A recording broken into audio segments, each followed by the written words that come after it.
Agora vamos para um terceiro exemplo, um exemplo em 3 dimensões. Esse exemplo também foi retirado lá do livro de Mecânica Vetorial para engenheiros do B.R. Johnson.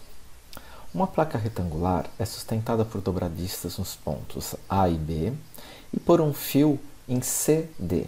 Então, um fio que liga o ponto C até o meu ponto D. Sabendo que a tração no fio é 200 newtons, determine o momento em relação ao ponto A da força exercida pelo fio no ponto C. Então, como um primeiro passo, o que vamos fazer? Vamos remover o fio CD e substituir esse fio CD pela minha força equivalente à tração no fio TCD. Como eu sei que eu quero calcular o momento no meu ponto A, esse momento ele vai ser o quê? Ele vai ser a distância que liga o ponto A até o ponto onde está aplicada a força, que é o ponto C, vetorial à minha força TCD. Então, quem é o vetor RAC? Esse meu vetor RAC, ele pode ser simbolizado como sendo o valor das coordenadas do meu ponto C, do vetor RC, menos os valores das coordenadas ou o vetor RA. Então, no meu ponto C, como eu posso observar aqui na minha figura, ele vai ter que coordenadas? No X, ele vai ter coordenada 300 milímetros ou 0,3 positivo. No Y, ele está no plano XZ, então meu Y vai ser igual a 0.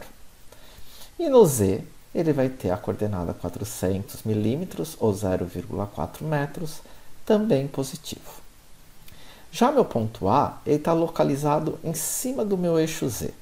Então, ele tem coordenada x igual a 0, y igual a 0, e no Z, a coordenada dele vai ser também positiva, igual a 400 menos os 80 milímetros, então os 320 milímetros, ou 0,32.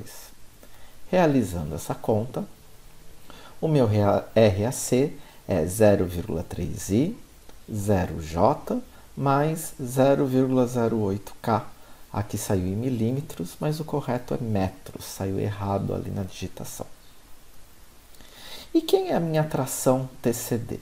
Minha tração TCD é o módulo de TCD que ele deu, que vale 200 newtons, vezes o vetor direção RCD, dividido pelo módulo desse vetor RCD. Então, a gente precisa calcular esse vetor. Então, quem vai ser esse vetor RCD? Da mesma forma que o RAC, RCD vai ser o RD, a posição do meu ponto D, menos a posição do meu ponto C. A posição do meu ponto D ele está no plano YZ, então o X é 0. O Y é 240 milímetros, ou 0,24 metros positivo. E o Z, 80 milímetros, ou 0,08 metros, também positivo.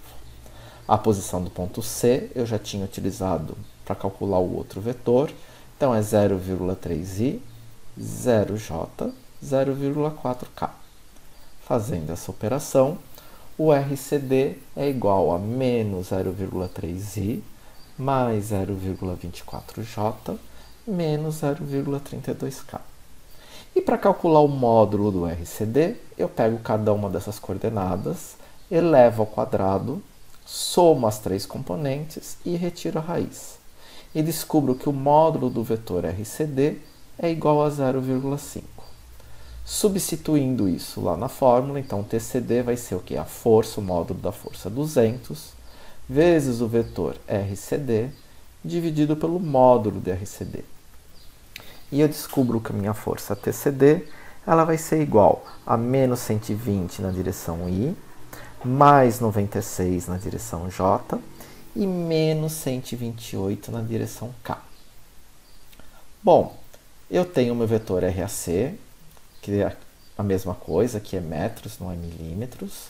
Eu tenho o vetor TCD, então eu consigo calcular o meu momento em relação a A, que é o produto vetorial de RAC pelo vetor TCD.